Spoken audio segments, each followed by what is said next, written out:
Salut tout le monde, bande de castors, le cadeau idéal pour maman, fait par moi, l'écrivain. Adaptation Pierre Glutenet en français et l'illustration Joanie Bertrand. J'espère que vous l'aimez. Parfait pour maman. Chloé Castor sirote un thé matinal dans son café préféré quand elle réalise qu'aujourd'hui n'est pas n'importe quelle journée. C'est la fête des mères, l'occasion de célébrer les mamans du monde entier. Sa mère est son héroïne, toujours présente tant à l'école qu'au football et au ballet. Mais quel est le cadeau idéal? Elle doit se décider sans tarder. La jeune castor veut surprendre sa maman et vraiment la combler. Chloé rentre chez elle et bang! Il lui vient une idée. Maman adorait un bijou. Elle pense que c'est un valeur sûre. Mais lequel? Une bague, un bracelet, une broche ou un collier? Son ami Chip, qui la voit parler toute seule, lui réplique d'un ton un peu dur: un bijou pour ta mère, ce n'est pas très original. Moi, je n'ai pas besoin d'aide pour trouver le cadeau idéal. Chloé, entrant dans la maison, voit papa donner son cadeau à maman et reste bouche bée. Des boucles d'oreilles, maman en frissonne de la tête aux pieds. Chérie, regarde ce que papa m'a donné, dit-elle toute rayonnante. Viens t'asseoir un peu avec moi. Tu veux les essayer? Ça te tente? Chloé s'empresse de répondre: Désolé, maman, mais je dois y aller. Elle court à sa chambre, ferme la porte et s'accoude à la fenêtre. Plus question de bijoux maintenant, c'est vraiment bête. Quoi faire maintenant? Elle est contrariée. Maman aime la beauté. Elle ne s'opposerait pas à ce genre de choses.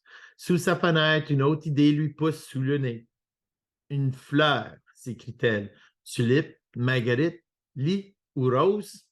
Elle se précipite dans l'escalier, dépensant sa mère qui s'en trouve dépeignée.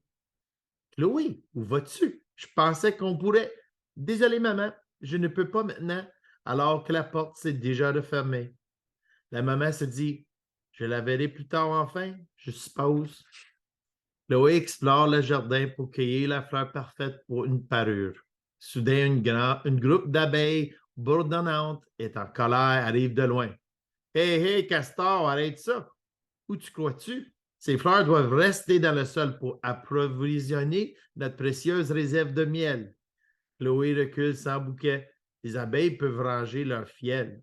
C'est un cas de si près et pourtant si loin. C'est alors que maman sort de la maison et se dirige vers la voiture. Maman dit: Chérie, tu veux venir avec ta tante et moi au magasin? Chloé a une autre idée. Quand elle sera partie, je nettoierai la maison de la cave au grenier. Je laverai la vaisselle et passerai l'aspirateur. Juste pour elle, maman va sûrement adorer. Chloé s'empresse de trouver une excuse. Désolée, maman, j'ai beaucoup de devoirs pour demain.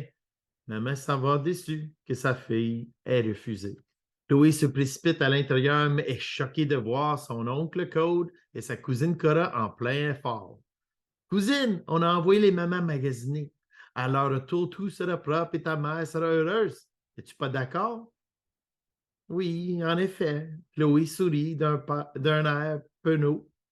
Mais que faire maintenant qu'un autre plan tombe à l'eau? Elle doit trouver vite. Il le faut.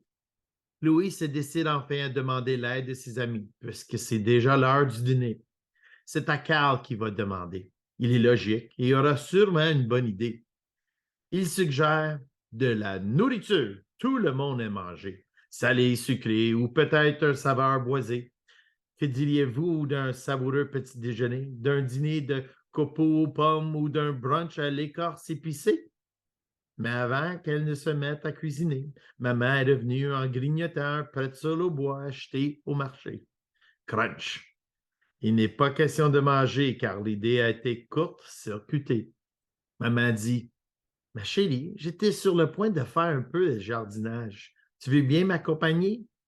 Mais Chloé invente une autre excuse. J'ai déjà quelque chose de prévu. Quel dommage. Cody monte son kiosque de limonade. J'ai promis de l'aider. Chloé sait que le temps s'écoule rapidement comme un sablier qui perd son sable. Elle s'enfuit et maman se sent à nouveau abandonnée. Elle espérait vraiment passer du temps mère-fille. Ça aurait été formidable. Chloé explique son problème à Cody, qui se réveille de sa sieste. Il dit créons une chanson, une danse, ce genre de cadeau, les gens adorent. Pas totalement convaincu, Chloé accepte et ils mettent au point une chanson et ses gestes. Tout le monde, c'est le rap de la queue de castor. Patte en l'air, clap, clap, clap. Taper du pied, tap, tap, tap. Sauter vers le ciel, zap, zap, zap. Frappez vos coups, clac, clac, clac. Nous dansons toute la journée sur le rap de la queue de castor. Chip surgit en riant. Oublie cette chanson idiote, Chloé. Je t'ai dit que je savais quoi faire. Alors écoute-moi, j'ai plein d'idées. Que dirais-tu d'une poupée qui lui ressemble, que tu auras faite de tes propres doigts, ou une journée de détente au sport debout? Elle s'en donnerait à cœur joie. Peut-être une bannière dans le ciel qui dirait Maman, tu es génial. Un autoportrait sur le mur de 3 mètres ne serait pas banal. Un nouveau poisson rouge, gros, mince, petit ou grand, peu importe le format. Il faut mieux choisir l'un de ces idées et agir vite, sinon le couperet tombera. Un mauvais cadeau pour la fête des mères, ça se ne fait pas. Chip, voyant que Chloé n'est toujours pas convaincue, se racle la gorge prudemment. Attends, je l'ai trouvé un cadeau qui enchâterait ta maman. Donne-lui une chèvre, c'est un animal symbolique. Quoi? Une chèvre? Alors là, il faut que tu m'expliques. Chip ajoute, selon les cultures, la chèvre est le symbole de la mère, de nourricière et même du courage.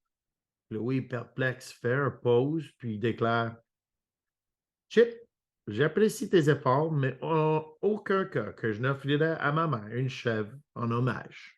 Chloé s'assoit découragée, car pour sa mère, elle n'a toujours rien.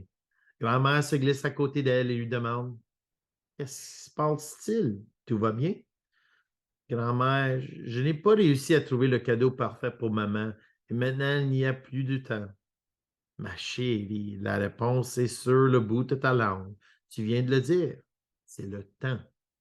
Tout ce que ta mère veut, c'est passer du temps avec toi. Construire des souvenirs en faisant n'importe quoi avec toi, n'importe où et n'importe quand. Chloé réalise. Tu as raison. C'est ça. Alors, je vais prendre le thé avec maman. Les sages paroles de grand-mère font naître chez Chloé un sourire immense et lumineux. Chloé fait un dessin, écrit un mot gentil et donne l'invitation à sa mère. Quel beau cadeau! Maman est si ravie qu'elle a les larmes aux yeux. D'autant plus que Chloé a eu une excellente idée d'inviter aussi sa grand-mère. Elles discutent, rient et passent un bon temps ensemble, profitant d'une soirée toute en émoi. Veille donc à chérir ta mère chaque jour, matin, midi et soir. Profite de sa présence, car le plus beau cadeau que tu puisses lui faire, c'est toi. Tu as conquis son cœur il y a bien longtemps, dès ta naissance. Et ça, mes amis, c'est l'histoire Bande de castors, le cadeau idéal pour maman. Merci beaucoup. À la prochaine.